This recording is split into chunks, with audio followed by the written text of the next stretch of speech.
The first and foremost is attitudes. There is so much fear of difference culturally in this country.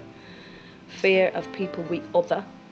And I think disabled people are constantly othered and left outside the thinking, you know, in arts management. I'm not just talking about audience development, because of course we all know how to build a ramp now.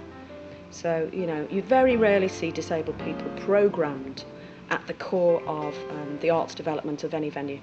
Look anywhere in this country.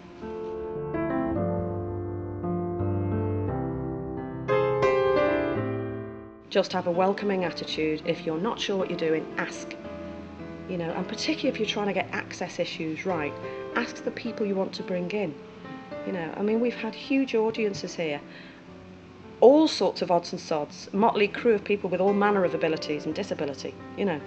And the first thing we ask when somebody comes in who is a wheelchair user, well, you know, we've got the Narnia experience here at Courtyard. You have to come through the wardrobe department to find the lift. So when they come out the other side, we'll say, welcome to Narnia. Where would you like to sit tonight?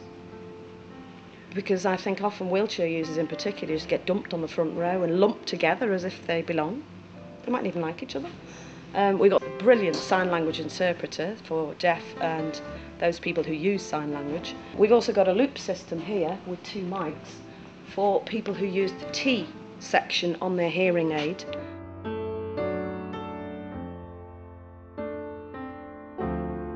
There's just been a cull, and the cull is axing funding from the Arts Council, regular funding for organisations who I would say are serving communities on the periphery.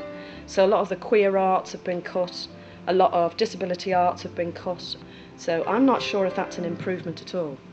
On the other hand, I think attitudes are changing in venues and amongst artistic programmers who really want to make some changes. It's interesting to look at the venues on this tour who took us on, and this was new work for them, and it meant of course they had to rethink their whole understanding of disability, because of course everyone, because of public duty now and the Disability Discrimination Act, has cottoned onto the idea they need a ramp, but they don't think about things like, well, if you have a brain injury, there is certain lighting that you cannot use without actually losing that person on stage. There was one venue we went to and they said, here's your card, here's the keypad, here's the number, and they hadn't thought about the colour coding, so it was grey on grey.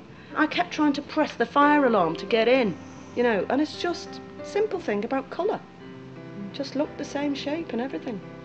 Anyway, we got friendly and they learnt a lot. But there's some interesting venues who are making big changes, and that's happening now.